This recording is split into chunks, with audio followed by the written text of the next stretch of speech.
오늘의 이야기가 여러분의 마음에 깊은 울림과 평안을 주기를 기도합니다. 잠시 시간을 내어 이 채널을 구독하고 좋아요를 눌러주시면 더 많은 분들에게 하나님의 은혜로운 메시지를 전하는 데 큰 힘이 됩니다. 여러분의 작은 손길이 누군가에게는 큰 위로와 희망이 될 수 있습니다. 이 영상을 함께 만들어가는 동역에 참여해 주심에 감사드리며 여러분의 삶에 하나님의 축복이 가득하기를 소망합니다.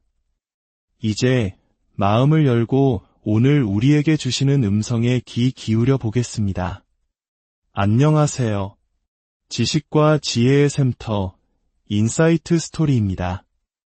우리의 삶은 때로 예측할 수 없는 파도와 바람에 휩쓸리는 작은 배와 같습니다.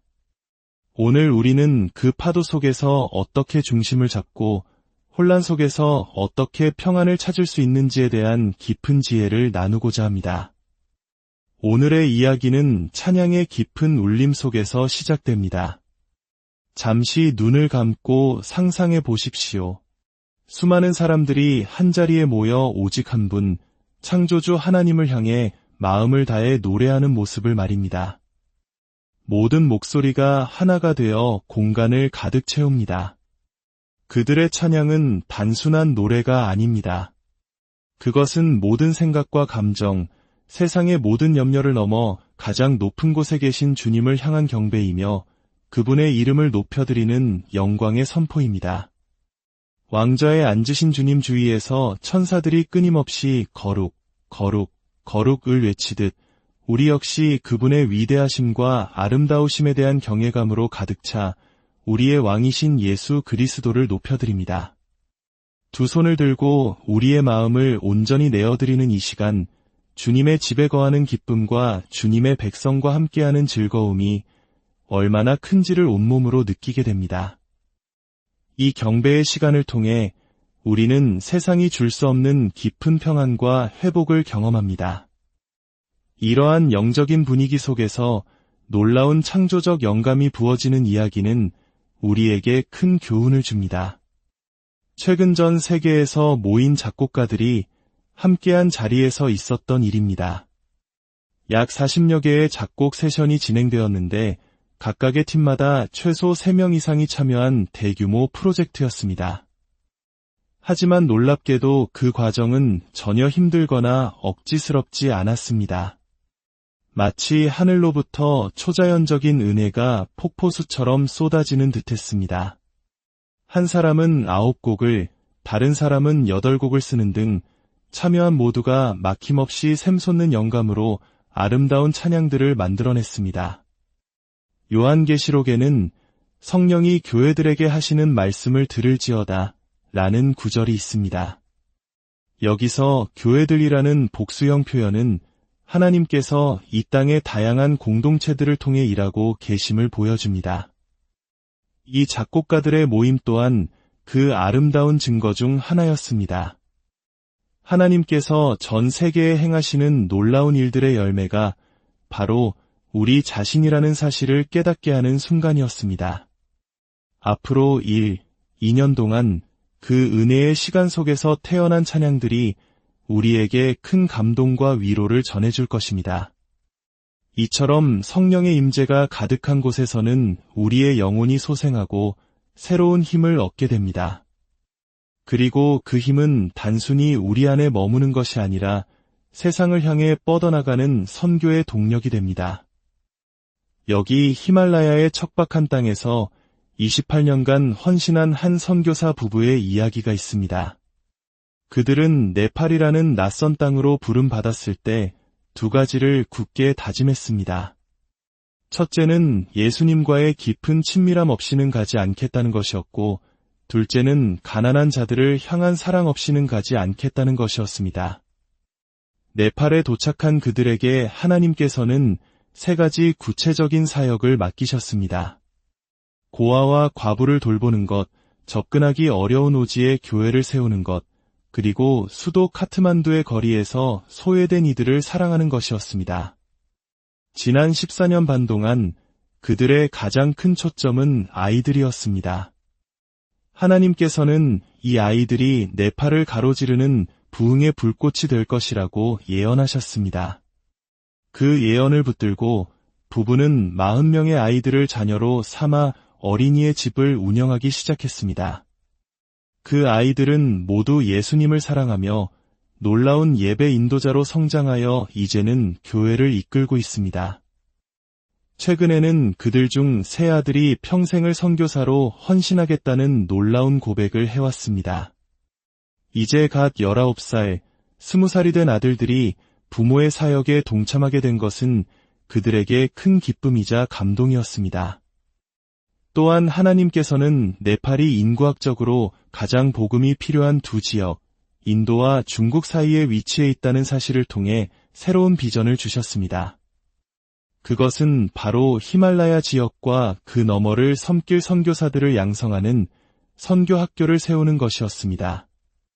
네팔 현지인과 전 세계에서 온 이들을 함께 훈련시켜 복음의 불모지를 향해 파송하는 꿈이었습니다. 놀랍게도 네팔에서는 예수님의 이름이 치유와 구원의 능력으로 점점 더 유명해지고 있습니다. 심지어 마을의 주술사들조차 자신들이 해결할 수 없는 문제에 부딪힌 사람들을 기독교 목사에게 데려오는 일이 벌어지고 있습니다. 사람들은 자신들이 직접 치유를 경험했기에 그 믿음을 가지고 다른 아픈 이들을 위해 기도합니다. 그리고 그들이 기도할 때 또 다른 치유가 일어납니다. 복음이 전해지고 사람들은 교회로 모여들기 시작합니다. 진정한 사랑을 느낄 때 사람들의 마음이 변화되는 것입니다. 이 모든 사역의 가장 큰 필요는 하나님께서 그분의 사랑을 우리 마음에 풍성히 부어주시도록 기도하는 것입니다. 왜냐하면 모든 인간은 사랑받기를 갈망하기 때문입니다. 이처럼 세상을 향한 하나님의 마음은 오늘 우리에게도 동일하게 말씀하고 있습니다. 오늘 본문인 마태복음 14장은 우리에게 매우 중요한 세 가지 이야기를 차례로 들려줍니다. 이야기의 시작은 헤롯 왕의 생일잔치에서 벌어진 끔찍한 사건입니다. 헤롯은 동생의 아내를 취한 일로 세례 요한에게 책망을 받았습니다. 그는 요한을 죽이고 싶었지만 백성들이 요한을 선지자로 여기고 있었기에 그들을 두려워했습니다. 바로 사람을 두려워하는 마음입니다. 잔치가 한창일 때 헤로디아의 딸이 춤을 추어 헤롯을 기쁘게 했습니다. 기분이 좋아진 헤롯은 맹세까지 하며 소녀가 원하는 것은 무엇이든 들어주겠다고 약속합니다. 소녀는 어머니의 사주를 받아 세례 요한의 머리를 쟁반에 담아 주소서라고 말합니다. 왕은 근심했지만 이미 뱉은 맹세와 그 자리에 함께한 사람들 때문에 어쩔 수 없이 그 요구를 들어주고 맙니다. 생각해 보십시오. 당시 세상에서 가장 강력한 권력을 가졌던 헤롯 왕이 사람들의 시선 때문에 결정을 내리고 있습니다. 사람을 두려워하는 마음은 누구에게나 찾아올 수 있는 유혹입니다. 그것은 종종 지혜나 겸손이라는 가면을 쓰고 우리에게 다가옵니다. 다른 사람의 조언을 듣고 신중하게 행동해야 한다는 생각은 합리적으로 보입니다. 하지만 사람을 두려워하는 마음은 결국 우리를 성령님의 인도하심과 정반대의 길로 이끌어갑니다. 사람을 두려워하는 마음은 우리의 가치관을 왜곡시킵니다. 평생을 보장할 수 있는 수많은 보물 대신 한 선지자의 머리를 요구한 소녀의 모습은 사람에 대한 두려움이 얼마나 비정상적인 선택을 하게 하는지를 극명하게 보여줍니다. 우리 한국 사회에서 체면이나 남의 시선을 중요하게 여기는 문화 속에서 살아가는 우리에게 이 사람을 두려워하는 마음은 더욱 깊이 와닿는 주제일 것입니다. 이 끔찍한 소식을 들으신 예수님의 반응이 두 번째 이야기의 시작입니다. 마태복음 14장 13절은 예수께서 들으시고 배를 타고 떠나사 따로 빈들에 가시니라고 기록합니다. 불과 얼마 전 모든 선지자 중에 가장 위대한 인물이라 칭찬했던 요한의 허무한 죽음 앞에서 예수님은 홀로 하나님 아버지를 만나기 위해 가셨습니다. 상실감, 실망감, 답을 알 수 없는 고통스러운 상황에 부딪혔을 때 우리는 어떻게 반응합니까? 어떤 이들은 술이나 다른 것에 의지하고 어떤 이들은 친구들을 모아 위로를 구합니다. 모두 이해할 수 있는 반응입니다. 하지만 진정으로 고침받고 회복될 수 있는 곳은 오직 한 곳, 바로 하나님과 단둘이 만나는 기도의 산입니다. 감정적으로 지쳐 있을 때, 힘든 상황에 압도되었을 때, 우리는 우리 자신을 넘어서 하나님 앞에 나아가야 합니다. 그것은 단지 5분짜리 형식적인 기도가 아닙니다. 상하고 깨어진 마음을 치유하실 수 있는 유일한 분과의 깊은 만남입니다.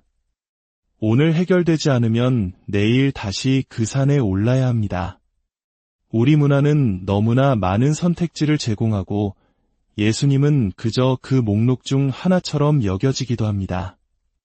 그러나 이런 순간에 그분은 목록에 있는 유일한 이름이어야 합니다. 예수님께서 기도하러 가시는 길에 무리가 그를 따라왔습니다. 예수님은 그들을 불쌍히 여기시고 병든 자들을 고쳐주셨습니다. 아버지께로 향하던 발걸음 가운데 일어난 하나님이 보내신 방해였습니다. 때로 하나님께서는 우리의 계획과 다른 불편하고 예상치 못한 순간을 통해 일하십니다. 정해진 규칙이나 절차에 너무 얽매여 하나님께서 예비하신 특별한 순간을 놓치고 있지는 않습니까? 모든 것은 주님의 임재를 아는 것에 달려 있습니다. 무리를 먹이시고 병든 자를 고치신 후 예수님은 제자들을 배에 태워 먼저 보내시고 다시 산으로 올라가 기도하셨습니다. 우리 삶에도 모든 사역과 분주함을 내려놓고 오직 하나님과 만나는 것을 최우선으로 해야 할 때가 있습니다. 이것이 세 번째 이야기로 이어집니다. 예수님께서 산 위에서 기도하실 때 제자들이 탄 배는 바다 한가운데서 큰 풍랑을 만나 고통받고 있었습니다. 밤이었고 거리가 멀어 육안으로는 볼 수 없는 상황이었지만 주님은 그들을 보고 계셨습니다. 그리고 물 위를 걸어 그들에게 다가가셨습니다. 제자들은 유령이라 생각하며 두려워 떨었습니다. 예수님께서 안심하라, 나니 두려워하지 말라고 말씀하셨습니다. 그때 베드로가 말합니다. 주여, 만일 주님이시거든 나를 명하사 물 위로 오라 하소서. 예수님은 단 한마디 오라고 하셨습니다. 예수님의 말씀에는 영이 있고 생명이 있어 그 명령을 수행할 능력을 함께 부여합니다. 베드로는 예수님을 바라볼 동안에는 물 위를 걸었지만 거센 바람과 파도를 보는 순간 두려움에 빠져 물에 빠져들기 시작했습니다. 그가 소리치자 예수님은 즉시 손을 내밀어 그를 구원해 주셨습니다. 이것은 불필요한 구조였습니다. 베드로의 두려움이 구조를 필요하게 만든 것입니다. 우리는 종종 우리를 둘러싼 문제에 바람과 파도에 집중합니다. 그것에 대한 책을 쓰고 노래를 만들고 끊임없이 이야기합니다.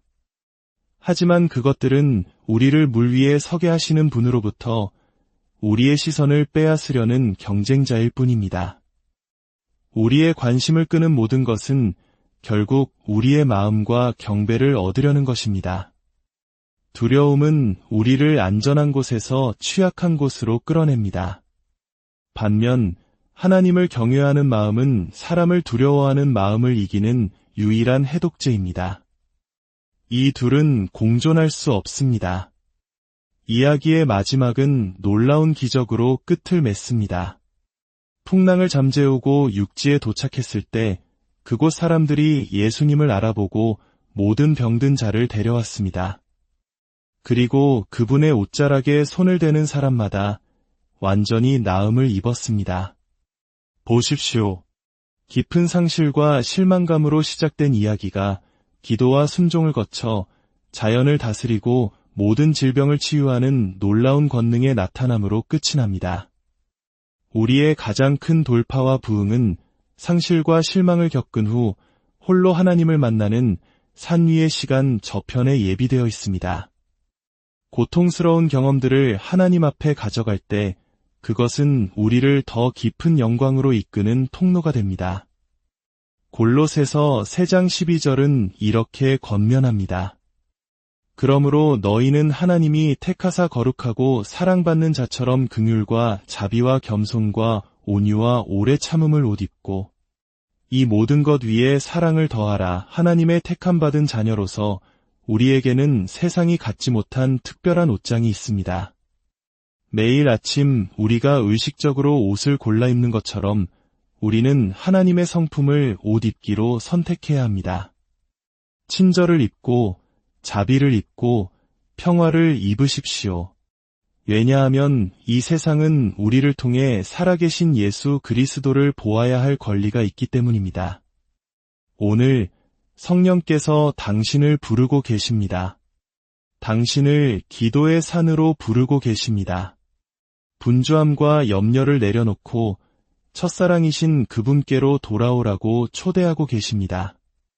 하나님은 우리의 눈물 한 방울, 고통의 순간 하나도 낭비하지 않으십니다. 이번 한 주 우리의 가정과 삶 속에서 각자의 산에 오르는 시간이 있기를 축복합니다. 그곳에서 주님을 깊이 만나고 그분의 능력과 평강으로 새롭게 옷 입고 내려오는 우리 모두가 되기를 예수님의 이름으로